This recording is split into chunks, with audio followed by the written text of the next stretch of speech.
Composition in God. What is especially illuminating about Tikhon Pino's dissertation is where he covers St Gregory Palamas' views on what defines composition, and how the essence-energies distinction does not introduce parts into God. The exchanges between St Gregory and his interlocutors reveal his expertise in the Aristotelian categories and in Porphyry's additions to that framework, to such an extent that St Gregory is able to disambiguate energies from any of the usual essential properties we might be inclined to conflate them with. The most fundamental response to the charge of composition is that the energies are not substances or quasi-substances, such that we can point to multiple essences which we call God. This is a very basic point, but this faulty assumption seems to lie behind some of the objections to the essence-energies distinction. Pino gives the example of a human being as an essence which is composed of various substances, and that this is precisely what God is not. For this reason, to preserve the simplicity of God means, among other things, to preserve the unity of his substance. This, Palamas tells us, is how the Church avoids composition in its profession of the Trinity, while simultaneously disavowing the confusion of Sabellius. There is only one God because the distinction of persons is one of hypostasis and not of essence. Similarly, although God has many powers, the simplicity of God is not destroyed by this difference, because the energies of God are manifold, but the essence is simple. More sophisticated are the responses to the charges of composition at a higher level, of categories such as accident, quality, and the essential differences, or differentiae, of Porphyry. This may have something loosely to do with the ambiguity of the term ousia, or substance. In Latin especially, substance can bear a strong association with the notion of an underlying substrate, if only because of the etymology of substance, indicating standing under. The reason St Gregory wants to avoid this notion of a substrate is that he wants to avoid the impression that the energies are something added non-essentially to the underlying essence, in the manner of accidents. He is very clear that the energies are neither accidents nor substances, and thus cannot be squeezed into the mould of Porphyry or Aristotle. If they were accidental to the essence, the implication would be that the essence would be subject to increase or decrease, insofar as the energies or powers are actualized. This would introduce a movement from potency to act, or from non-being to being, in God, a conception which St Gregory clearly rejects. As Pino writes, all in all, Palamas definitively rejects the idea that anything could be in God accidentally, since this would introduce composition. For Palamas, the fact that the energies are contemplated in God by nature indicates that they are not in him accidentally, since these are two opposite ways of inhering, or being contemplated in another. To be properly an accident is to be external or assumed and mutable. But what inheres naturally, even if it is sometimes called an accident, to contrast it with essence, still is not entirely accident, or anything whatsoever that might deny that it inheres in God. He feels free to go beyond the categories of Aristotle, if only because God is not a thing or a substance in the same category as other created things. This does not mean that the rules of logic do not apply to theology, but that a simple taxonomy like the categories, which reckons on a unified substrate of being, does not account for the transcendence of God.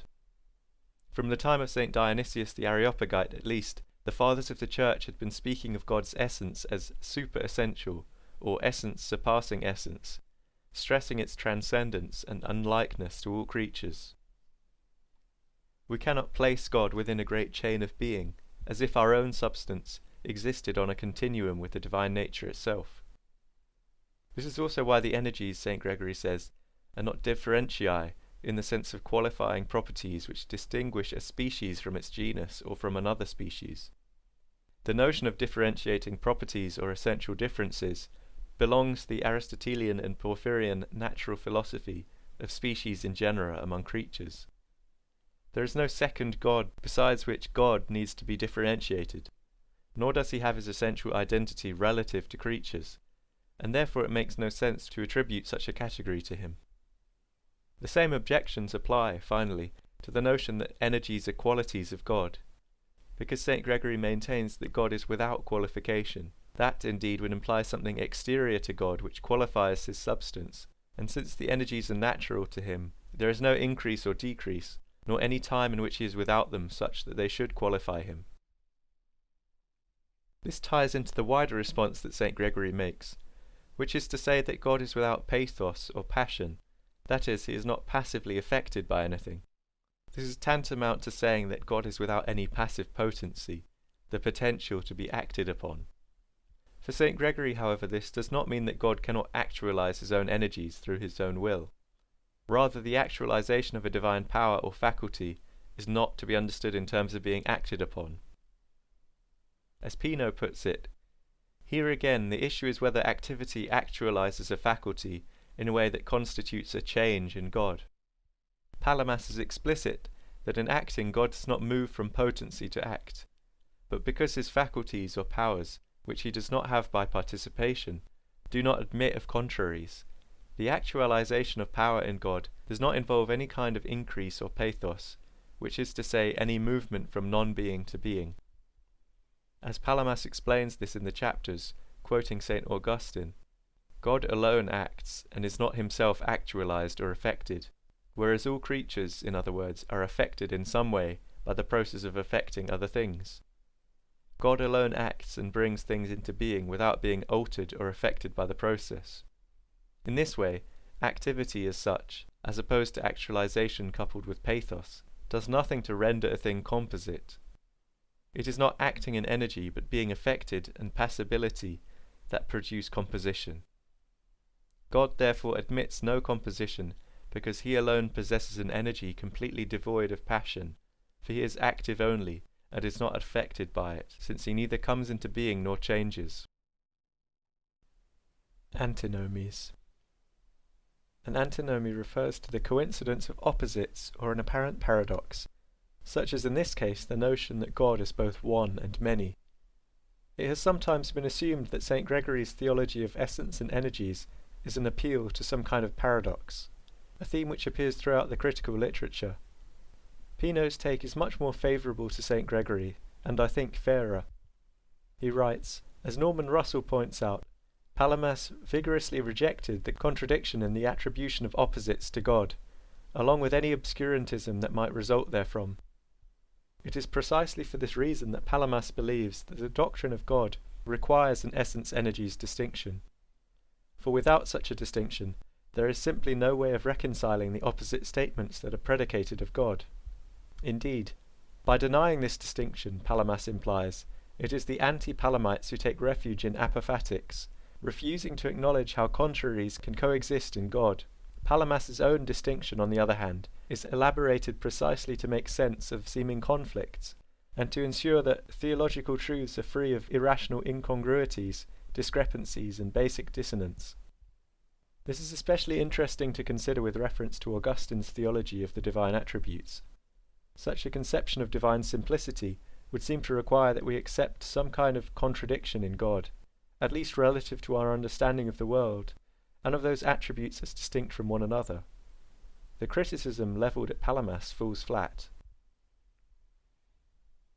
Knowable and unknowable. The other main antinomy Pino points out is the notion that God is in some sense knowable, and in some sense unknowable. The essence-energies distinction seeks straightforwardly to resolve this apparent contradiction, which is present in the Bible, as in the writings of the Church Fathers. St Gregory's response to this is very simple. Alternatively, the identity of essence and energy would mean that there was no means or possibility at all for human beings to know God, since the essence of God is completely ineffable. If the energies, as what is known of God, are collapsed into the unknowable ousia, then how could God really be known or encountered at all?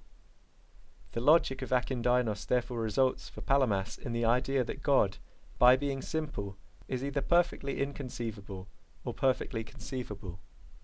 He is either wholly unknown or perfectly known.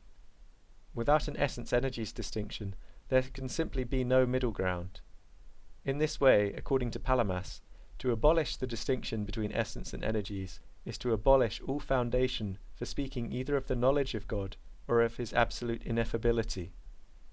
God would remain either completely unknown to us or completely within the reach of created intelligence. To reiterate, this notion that God cannot be known imperfectly or partially logically follows from the doctrine of simplicity. and St Gregory is convinced that his own theology avoids the contradiction of assuming that we can know the indivisible essence divisibly or incompletely. It is not the essence we know, but the energies.